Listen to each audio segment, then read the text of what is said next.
মুর্শিদাবাদ জেলা পরিষদের সদস্য রাজীব হোসেনের জন্মদিন উপলক্ষে হরিহরপাড়ায় বৃক্ষরোপণ কর্মসূচি। বৃহস্পতিবার সন্ধ্যায় হরিহরপাড়া রেস্টুরেন্টে জন্মদিন পালন করা হয়। এদিন বেশ কয়েকজনকে গাছের চারা তুলে দিয়ে গাছ লাগানোর বার্তা দেয় হরিহরপাড়ার একদল যুবক।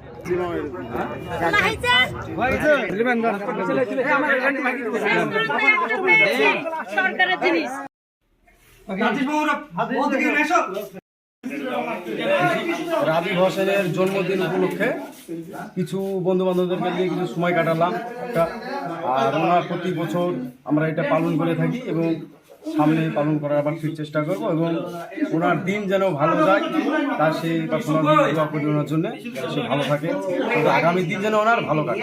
কি কি প্রোগ্রাম ছিল আজকে? প্রোগ্রাম ছিল বন্ধুদের কেক কাটার ব্যবস্থা ছিল আর গাছ বিতরণ ছিল। গাছ বিতরণ কেন? তার মানে দিনটা যেন আগামী দিনটা যেন ভালো যায় এই কারণে গাছ বিতরণ করা আর খাদ্য বিতরণ করা হয়েছিল। কি নাম আমার আমার নাম কি? আপনার নাম কি? শফিকুল শেখ।